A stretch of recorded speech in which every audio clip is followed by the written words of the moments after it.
The other thing that comes to mind for me when I got weeks to do that is I'm increasing the surface area of what's there, and because it is lower, it holds in water. There's the appropriate plants that grow in it in itself. A big ditch from the culvert down there, as well as in the field here. Is that creating more surface area that might be more conducive to a whole variety of life forms for protection, food, so on? I mean, is that an approach that would be acceptable as a compromise? Oh, you got to compromise in a lot of different ways. Mm-hmm. Sure, that's that whole area has been modified by the Dumonts and my grandfather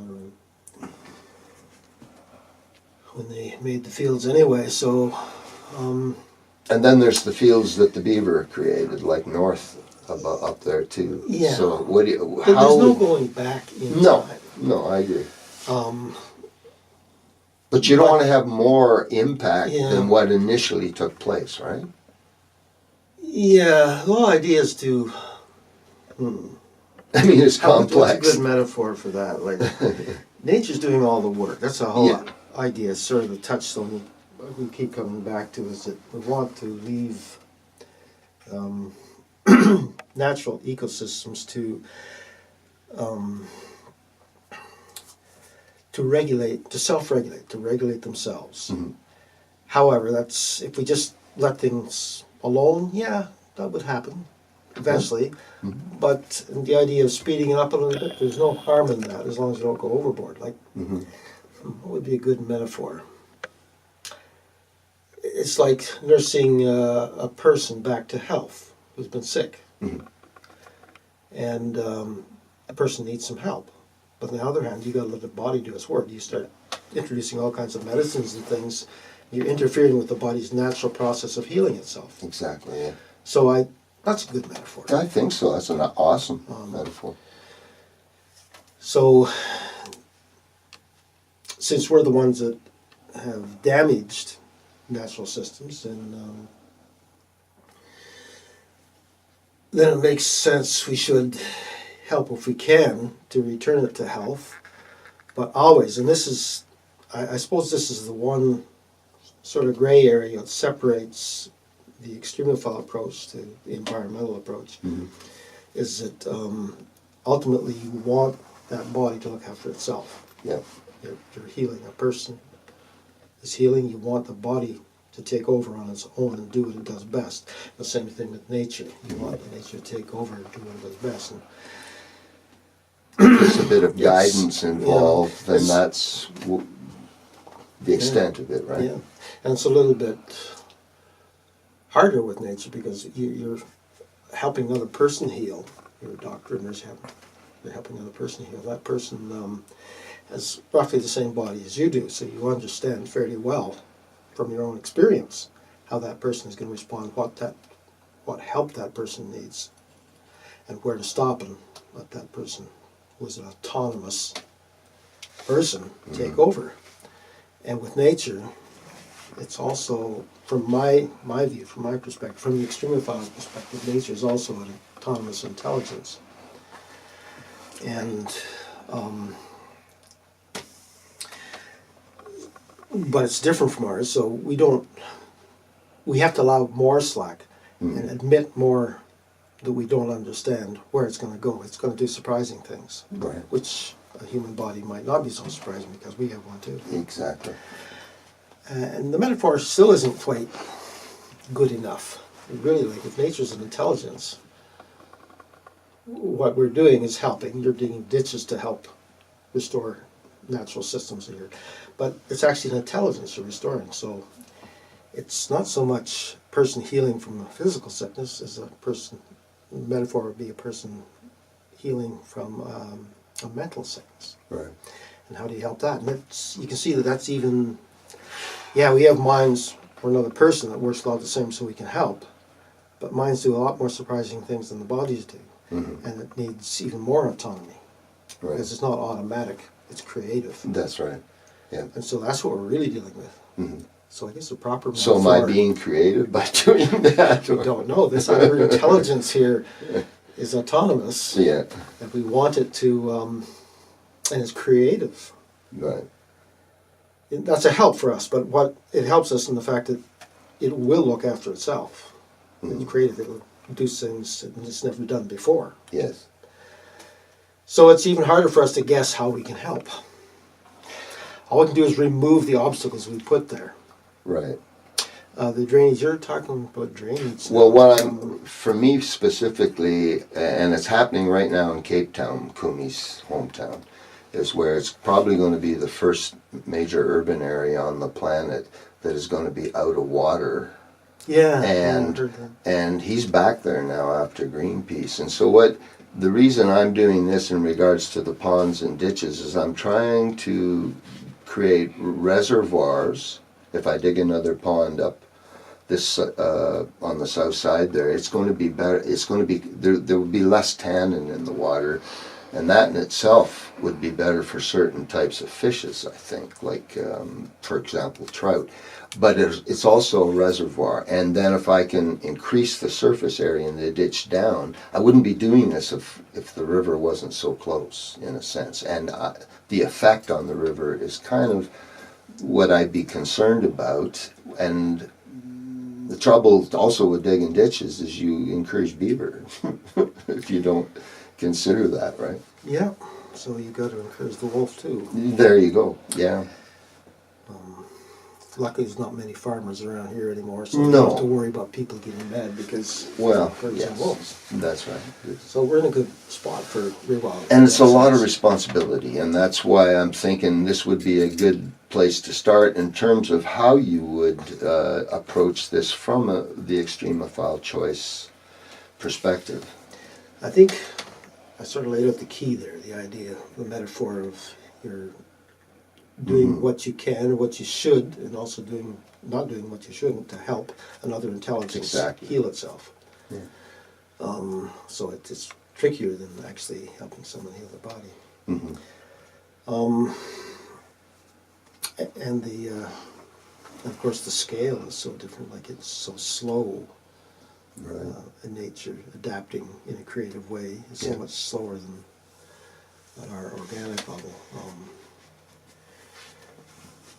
So, in some ways, you can't hurt as long as you're creating habitat for species. But it's got to be, you have to be able to look down the road a long way to see what's natural, what could be natural in this area. I mean, you take a million years approximately to produce a new species, so you're not really going to plan yourself for that far ahead. So the rule of thumb is to do as little as possible. And what you do, you're doing it to correct obstacles that we've put there. Like we did at Miners. So what was that field before? It was just trees, basically. The sand ended in the same place. The clay ended in the same place. Right. The drainage, don't know enough about it. This is something you talk to someone who knows about water and drainage, because there wouldn't be, man-made creeks are very directional. No, but the old man, it's not natural. Bob followed the natural drainage. If you walk that, and I know it intimately, he followed that, and he was smart enough to just dig the sand and let the clay stand. Well, that's an important place to start, is to understand the natural. It still runs water. All I did is put a culvert in and then dug it deeper down to discourage the beaver from building all these little dams. But there never was, like the drainage would be more of a spillway than a ditch. Yeah. Now here's what we did at Miners is exactly what you're talking about. We didn't increase by taking all the surface area at the foot on the southeast side of the rapid. When we opened that particular rapid, it is actually a ditch. We followed, and the people who surveyed it were right on, spot on.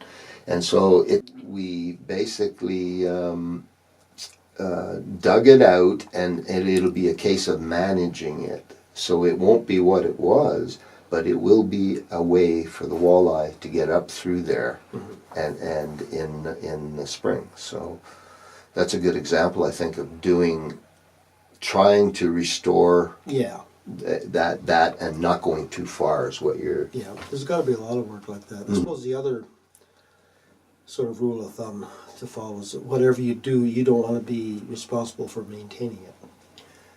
You do it and allow it to become natural and to self-regulation to look after the system. Right. So if you start a project and you plan, it's planned out in such a way that you have to periodically maintain the system, you're sort of on the wrong track. Right. But Whereas again, environmentalists might wolf think to that's take fine. care of the beaver, because the beaver are the one animal that can really influence this. And when it's just a ditch, a tree falling can screw up the run if the roots come up and make it impossible for the walleye to get up that ladder, right? Yeah. Beaver itself is an ecosystem engineer, so it's very important Yep, to the ecology here. it is.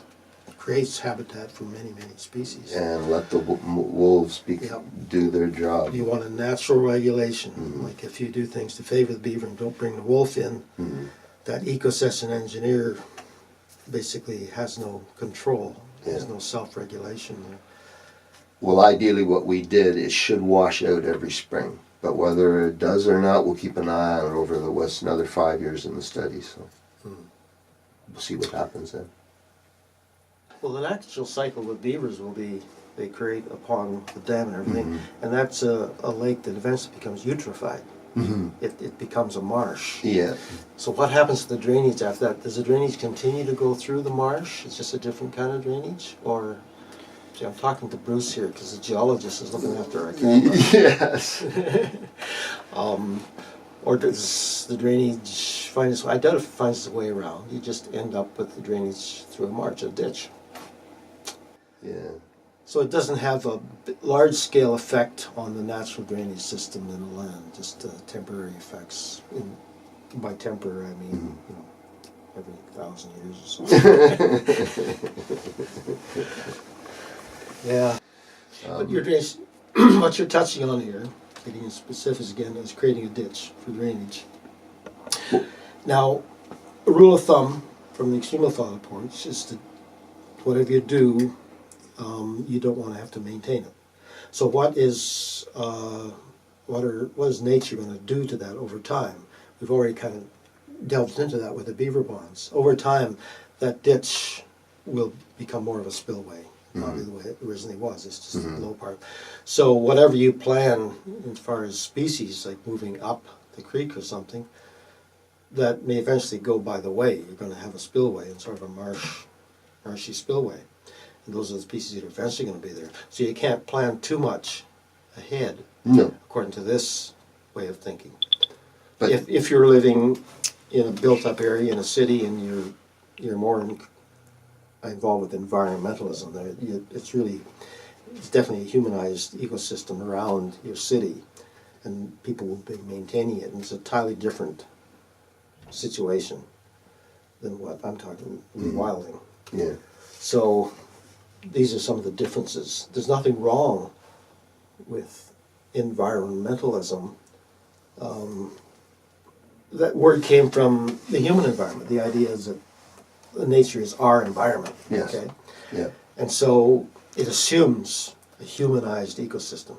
I mean, where people are, the system around them is going to be humanized. It's a little biased. There's nothing that will always have to be like humans are going to live with animals and plants, I hope, forever. And that system, which is part of the human development, will always have to be thought about and as an environmentalist will think about it. So my only proposal is that we limit those things.